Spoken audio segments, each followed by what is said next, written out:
Etan Cohen, who co-wrote the hilarious movie Idiocracy, which I really love. If you haven't seen it, go see it immediately. He has a disastrous message for everybody about the current state of politics in the U.S. He says, people will email and post stuff on my Twitter that's like, hey, you predicted it right. So that's always nice. But it's not always nice because you want the world to become a better place. I never expected Idiocracy to become a documentary. Good googly moogly. This guy's like, yeah, no, it became real life. Now, I mean, obviously, there's a little bit of hyperbole there. If you've seen Idiocracy, you know we're not that bad. But are we approaching it? Now, I assume he's talking about the rise of Donald Trump, though I don't really know. I mean, it's inconceivable that he's not talking about the rise of Trump.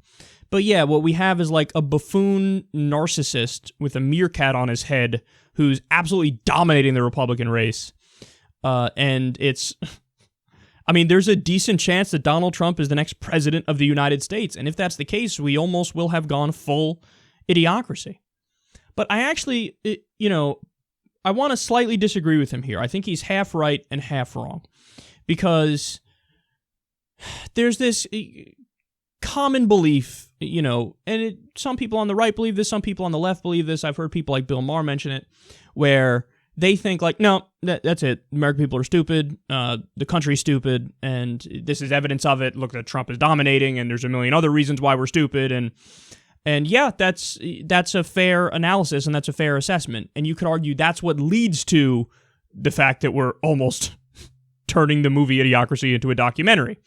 But I think it's a little more complicated than that. So on historical facts and with like knowledge, are the American people kind of stupid? Yeah. I mean, I've seen the polls, and a scary percentage of them can't name the three branches of government and don't know basic facts, like who the fucking vice president is. And it's like, so yeah, on basic facts and knowledge, you can say they're ignorant is the right word. They're not idiots. They're just ignorant, okay?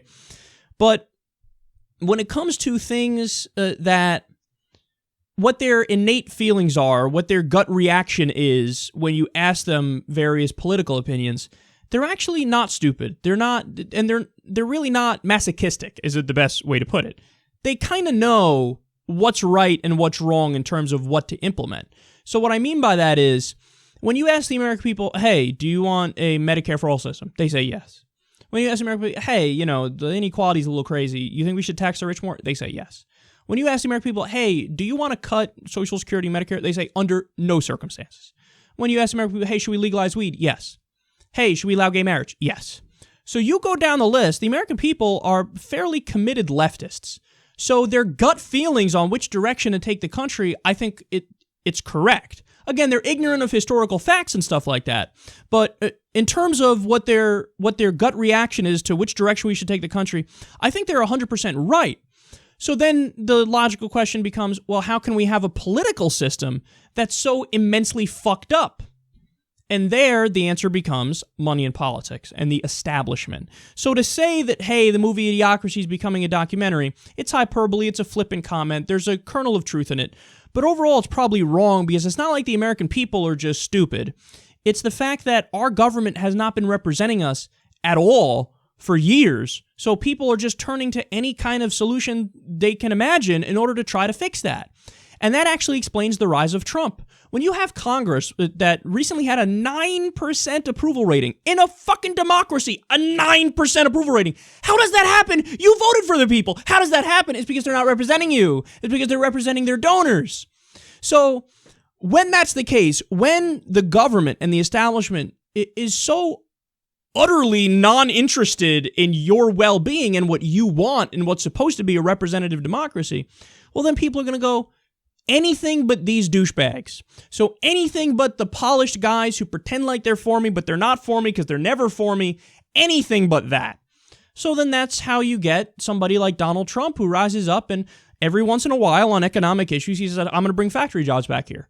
I'm not going to let corporations move overseas. I'm going to do massive infrastructure spending. Says things that aren't even conservative. Says things that are fairly liberal in a Republican primary. And the Republican voters go, yeah, whatever, labels, liberal, conservative, who gives a fuck? That guy's for me. Now, whether or not he's going to do it is a different question. I don't think he's going to do it. You probably don't think he's going to do it. But that message is resonating. The message of, look at these puppets. They're all puppets. Jeb, you take any more money from special donors today? Marco, are you a puppet to Sheldon Adelson and the rest of them? People hear that, they go, yeah, fuck those guys, fuck the donors, fuck the establishment, anything but the establishment. And then out of their justified desperation, they go, I'm going to go for that guy. So I think it's kind of unfair to the American people. I always say my weird little phrase that I made up about this is the American people are politically schizophrenic. They're ignorant of the history, and they're just ignorant of facts in general, but they're right in terms of, on policy positions, what they think makes more sense. They're not in favor of hurting themselves more, like I just went through with you. They're in favor of liberal ideas kind of across the board. So they're schizophrenic. They're really shitty and ignorant, but they're also right on the actual policy issues and what they want. So to just say it's an idiocracy and they're dumb, no. There's actually a logical explanation as to why you have a guy like Trump who's doing well in a primary and why he might be the next president. And it's really not the fault of the American people almost at all. It's entirely the fault of corruption and money in politics and a government that Princeton researchers found is effectively an oligarchy in the U.S. now, no longer a democracy.